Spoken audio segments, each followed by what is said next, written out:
사회의 깊이 있는 시각을 만나보는 시간입니다. 변상욱의 눈. YTN 뉴스가 있는 저녁 변상욱 앵커 나왔습니다. 어서 오십시오. 네, 안녕하십니까. 부산의 덕천 지하상가에서 발생한 남녀 간 폭행 영상이 온라인상에서 퍼지며 충격을 주고 있습니다. 보셨겠죠? 예, 뭐 맨 처음에 저는 몰랐는데 이제 이슈가 돼서 기사가 많이 뜨길래 저도 찾아 들어가 봤습니다만은 둘이 약간 술에 취해 있었던 것 같긴 하고요. 말다툼을 계속 벌이다가 여성이 먼저 남자의 얼굴에 손을 댄 것 같고 그다음에 서로 이제 발길질 밀치고 하다가 여성이 쓰러졌는데 남성이 그 위에 아예 올라타고 앉아서 때리기도 하고 스마트폰으로 때리는 것 같죠. 그리고 이제 넘어진 여성을 발로 차기도 했고 그런 영상이었어요. 스마트폰 도구를 이용했기 때문에 특수폭행이 될 수도 있는데. 되죠. 그런데 어쨌든 지금 이 영상이 퍼지면서 두 사람 연인 관계이기 때문에 데이트 폭력이다 이렇게 규정을 하고 있더라고요. 데이트 폭력을 어떻게 규정해야 될까요? 남녀가 이성적으로 만나서 교제하는 중에 벌어지는 이제 폭력을 흔히 데이팅 어뷰즈 또는 뭐 데이팅 바이올런스에서 데이트 폭력이라고 흔히 얘기를 합니다만은 그러니까 신체적으로 때려서 상처를 입히는 거, 그 다음에 언어적으로 폭언을 하는 것, 폭력이죠. 그 다음에 뭐 물건을 집어던진다거나 정신적으로 압박, 위협하는 것, 그 다음에 안 갔으면 하는데 강제로 가자고 동행을 강요하는 것 이런 것들이 모두 실제적으로는 정서적, 정신적, 신체적 공격에 해당됩니다. 실제로 처벌받는 거 보면 일반 폭행에서는 뭐 하다못해 이렇게 배추나 상추 같은 걸 던졌다고 해도 폭행이라고 이제 볼 때가 있거든요. 저쪽에서 처벌 의사가 있으면.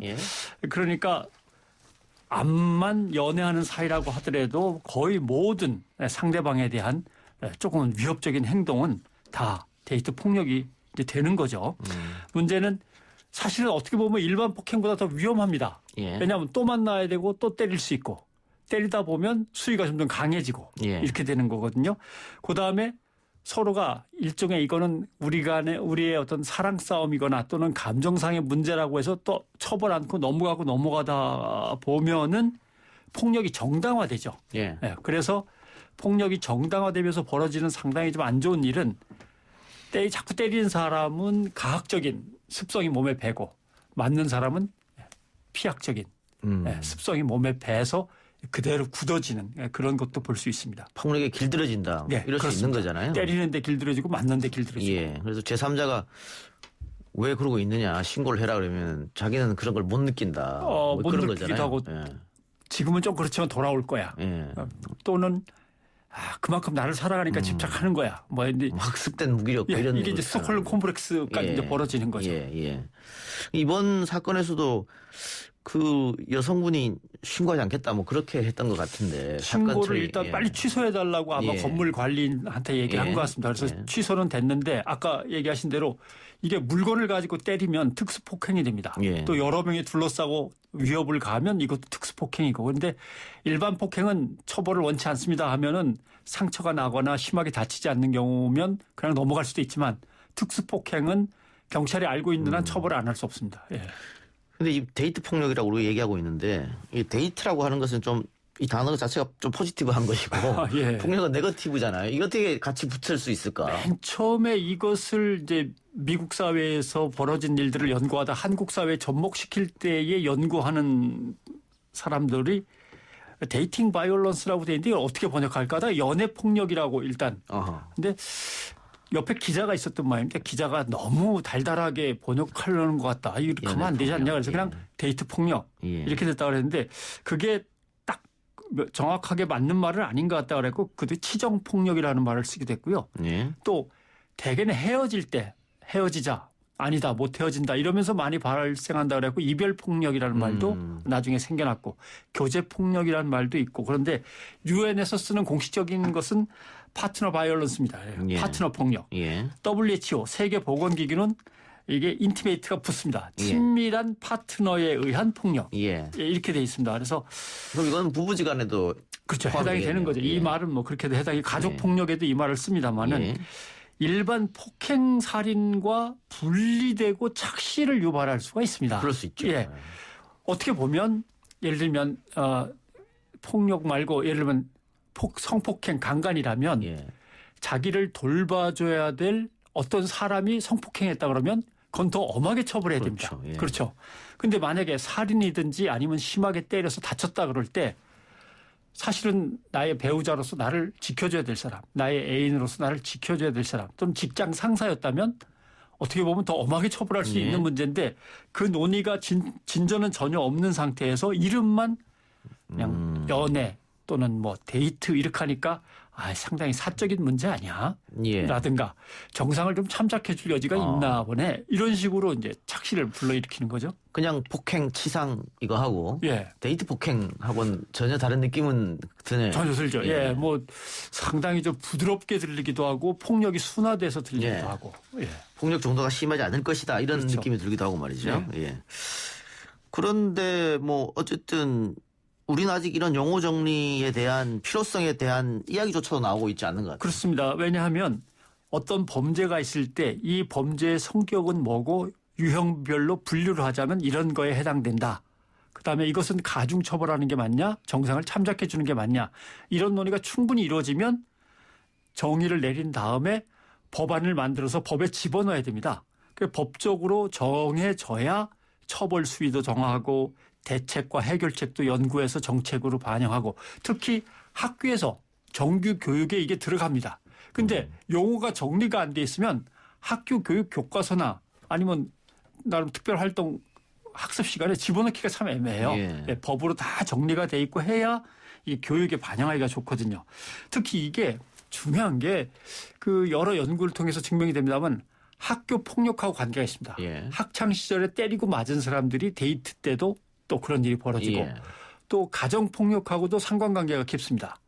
가족 내에서의 폭행을 경험한 사람들이 역시 또 연애 관계에서 또 그런 일이 벌어지고 그렇기 때문에 빨리 논의를 끝내고 정비를 해야 될 분야인 것 같은데도 불구하고 법률 이 데이트 폭력에 관한 법 통과된 건 아직 아무것도 없고요.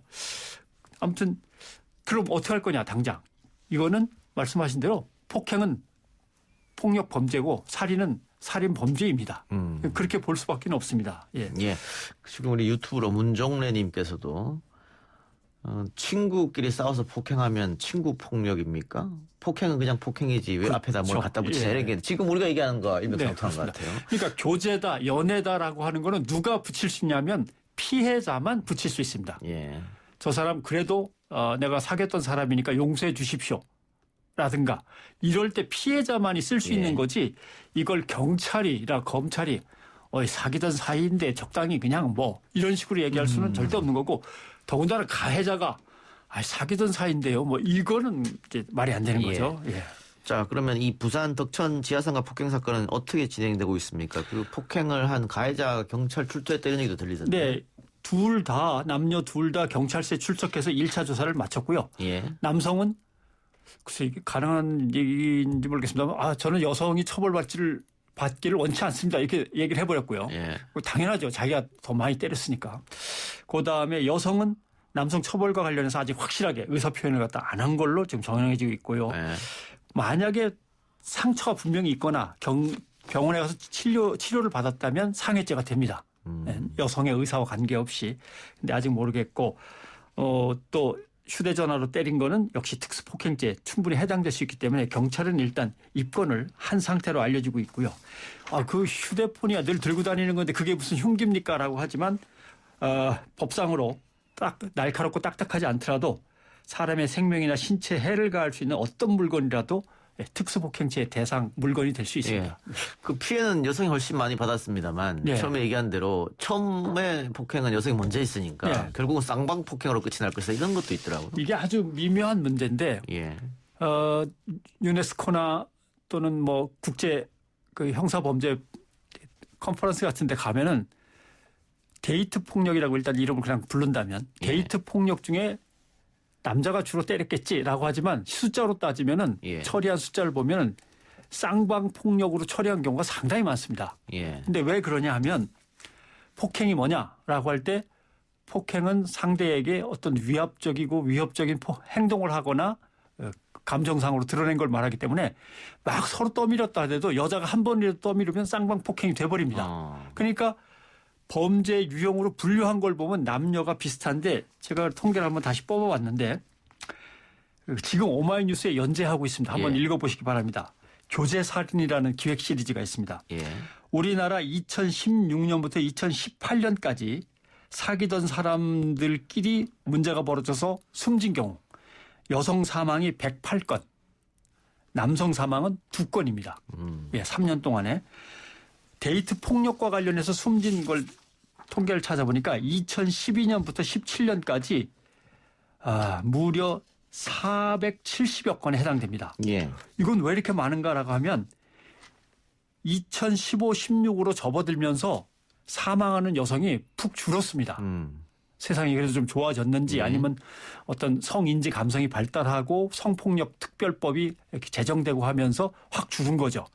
그래서 2010, 2011, 12 이때는 숨지는 여성이 정말 많았습니다. 그래서 이 숫자만 봐도 피해자의 77% 정도는 여성입니다. 데이트 폭력은 연간 한 10,000건 정도 벌어집니다. 아무래도 그럴 것 같은데 이 데이트 폭력 혹은 이별 범죄 이게 또 스토킹으로 이어지지 않습니까? 그렇습니다. 근데 스토킹 범죄 계속해서 법안이 올라오곤 있습니다만은 제대로 처리는 안 되고 있고. 안 되죠. 이거 여성단체도 그렇고 이게 그 시민단체도 계속해서 이거 빨리 통과시켜달라고 하는 지금 잘 안 되는 문제가 있습니다. 국회에서 해야 될 일일 것 같고. 스토킹 범죄의 한 3분의 2는 사귀던 사람이 벌이는 일이라고 하죠. 근데 이런 얘기가 있더라고요. 이게 영상이 지금 유포가 됐는데 결국은 이 CCTV를 관리하는 측에서 유포시키지 않았느냐. 그러니까 이 두 사람이 내보낸 건 아니고. 그러면 동의도 없이 당사자들의 동의도 없이 영상을 유포했으니까 이건 개인정보 위반이다. 이런 얘기도 있던데. 시설 관리인이 이제 폭행 사건이 벌어졌다고 생각하고 경찰에 신고하는 과정에서 이걸 갖다 제출한 거죠. 제출한 것까지는 괜찮은데 공기관의 수사를 위해서 제출한 거니까 이걸 지인한테 보내는 것이 이제 유포된 경위가 된 겁니다. 이럴 경우는 동의 없이 제3자가 어떤 사람들의 영상을 유포하면은 개인정보보호법에 위반될 소지가 엄청 큽니다. 또 이게 흐릿해서 누군지 알아볼 수 없으면 좋은데 누군지 개인을 특정할 수 있는 어느 정도의 뚜렷한 영상이면은 이건 본인 동의 없이 유포한 개인정보보호법 위반이 되는 거고요. 그다음에 영상 속에 있는 남녀가 우리가 그 앞에서 괜히 그러다 보니까 그분까지 처벌을 받게 됐네요. 처벌을 원하지 않습니다. 라고 얘기를 해도 개인정보보호법 위반이라는 것을 경찰이 이미 인지한 상황에서는 경찰로서는 처벌 단계를 밟을 수밖에 없습니다.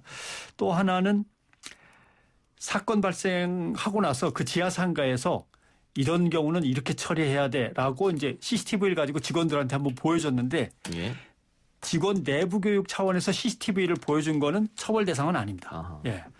어쨌든 인터넷이 발달하면서 클릭 한두 번으로 이 영상을 전달할 수 있잖아요. 그렇죠. 금방 유포되기 때문에 이런 부분에는 좀 조심을 해야 되지 않을까. 누구든 영상을 받았을 때 내가 이 영상을 다른 사람한테 전달해도 될까는 이런 점에서 조심들 하셔야죠. 오늘 뉴스가 있는 저녁 앵커 리포트는 어떤 겁니까? 글쎄요. 지금 약간 고민스러웠는데 미국 대통령 선거 불복 사태와 기독교 를 갖다 할 것이냐 아니면 지금 이 데이트 폭력 문제를 할 것이냐 그런데 데이트 폭력 문제를 아마 하게 될 것 같습니다. 1시간이 남았으니까 조금 더 고민해 보시고요. 이동의 뉴스 정면서 끝나면은 바로 또 YTN 뉴스가 있는 저녁이 이어지니까 여러분들 많은 시청 또 청취 바랍니다. 수고하셨습니다. 고맙습니다.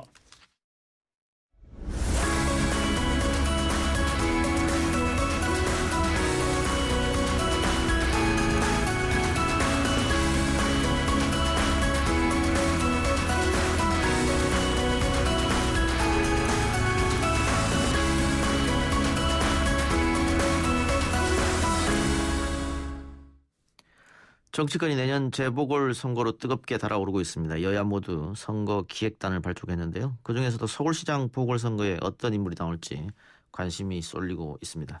하마평에 오르고 있는 분이 있죠. 이혜훈 전 의원 전화로 연결합니다. 의원님 나와 계십니까? 네, 안녕하세요. 네, 오랜만에 전화 연결합니다. 네, 감사합니다. 연결해 주셔서. 지난번에 그 국민의힘 서울시장 후보로 자천, 타천 오르내리시는 분들이 그 김종인 비대위원장이랑 식사 자리를 하셨더라고요. 네. 그 어떤 이야기가 나왔었습니까? 어떻게 하면 이길 수 있겠나. 이기는 전략에 대해서 각자 이제 의견을 얘기하고 그런 자리였습니다. 그 선거가 이제 몇 개월 안 남았으니까 이제 네. 바로 선거전으로 들어갈 때 아마 뭐 연말부터 그렇게 시작될 텐데 의원님은 마음을 굳히셨습니까? 어떻습니까? 이제 마지막 고심 중입니다. 예. 아직 시간이 더 다음 주쯤에 아마 결론을 낼 걸로 다음 주쯤까지는 결론을 내겠다 이렇게 말씀드리고 있어요. 예. 그 국민의힘이 그동안 큰 선거에서 연속으로 패해서 지금 당 분위기는 좋지 않을 텐데 이번 서울시장 보궐선거에는 여러 명의 후보들이 이름이 오르내리고 있단 말이죠. 그 뭐 보니까 본인 의사와 상관없이 오르내리는 사람들이 많은 거지 예. 의사를 가진 사람은 아직 별로 없는 것 같습니다. 예. 그리고 당내 경쟁이 좀 치열해질까 아닌가 싶은데 지금 뭐 룰 같은 건 전혀 정해지지 않았죠? 아, 룰을 지금 논의 중에 있지 아직 확정은 안 된 것 같습니다. 예. 그래도 경선으로 할 거 아닙니까? 아, 경선은 그거는 뭐 당의 헌법에 못 박혀 있으니까 그건 누구도 못 바꾸지요. 예. 경선 룰 세부적인 것은 어떻게 할 것인가 논의 중이고. 네네. 자, 이번 서울시장 보궐선거 어쨌든 민주당 서울시장의 공석은 이내로 발생된 건이고 지금 서울시 부동산 문제도 있고 또 보궐선거는 여당의 무덤이라는 얘기도 있고 여러모로 국민의힘이 유리해야 마땅한데 좀처럼 당 지지율은 올라가지 않고 있고 이건 어떻게 보세요? 최근에 오르는 여론조사들이 많이 나오고 있으니까 조금만 더 기다려봐 주십시오. 예. 그리고 말씀하십시오. 보궐선거의 핵심 이슈는 어디에 있다고 보십니까? 서울 국한에서. 집값하고 세금이라고 봅니다. 예. 문정부 3년 만에 48.7%가 올랐다. 이거는 뭐 법원 등기 자료로 확인된 통계니까 이건 정부가 생산한 자료고요. 이 아파트가 3년 만에 이렇게 반값이나 반이 오른다는 얘기는 이제 월급 저축해서 집 사는 거는 불가능해진 그런 상황이잖아요. 근데 여기 국민 44%가 보니까 이건 정부 잘못이다 이렇게 답을 했더라고요. 투기 때문이라는 사람 한 7%밖에 안 되니까 저는 국민들의 이런 인식이 맞다고 봅니다. 민주당 시장이 10년 동안에 공급을 가로막았기 때문에 주택 부족이 가중되어 오는 상황에서 그 집값 상승의 기름을 이제 민주당 시장이 10년 동안 깔아왔는데 문정부 3년에 23번의 부동산 대책이 여기에 이제 불을 붙였다. 저는 이렇게 보거든요. 근데 이 모든 문제를 이제 바로잡을 경제 시장이 필요한 시점이죠. 예. 민주당과 정부에서 하는 이야기는 올 연말이나 내년 초 되면은 분명히 지난번 제도를 낸 거에 대한 효과가 나타날 것이다. 집값이 잡힐 것이다. 이렇게 주장하고 있거든요. 어떻게 보세요? 저는 그러지 않을 거라고 봅니다. 이미 정부는 8월, 9월도 계속 말씀하시는 게 안정됐다. 전세난도 없다. 계속 그렇게 얘기하고 있지만 지금 모든 데이터가 보여주는 거, 정부의 데이터가 보여주는 게 전세값도 71주 고공행진인데 정부는 계속 전세값이 잡혔다고 얘기하고 있잖아요. 현재 실태에 대해서도 전혀 사실과 다른 얘기라는 정부의 얘기가 내년에 맞을 리도 없고요. 그다음 이게 집값이 오르는 문제, 그다음 전세난이 생기는 문제, 이게 구조적으로 굉장히 여러 가지가 얽혀서 복합적인 결과를 내는 거라 이게 뭐 한두 개 한다고 금방 해결되고 그렇게는 어렵습니다. 근데 지금 말씀하신 부동산 이슈는 현재까지 시점에서는 민주당 지지자들조차도 비판하는 정책이거든요. 이건 말고 그러면 다른 건 없습니까? 다른 것도 있죠. 근데 이제 문제는 비판을 한다고 해서 누가 이걸 해결하겠냐 하는 거는 다른 얘기예요. 지금 이분들은 비판을 계속 받으면서도 똑같은 방향을 계속 악화의 일로로 가고 있잖아요. 근데 이거를 고칠 수 있는 것은 저희들이라는 거죠. 왜냐하면 진단이 180도 민주당과 저희가 다릅니다.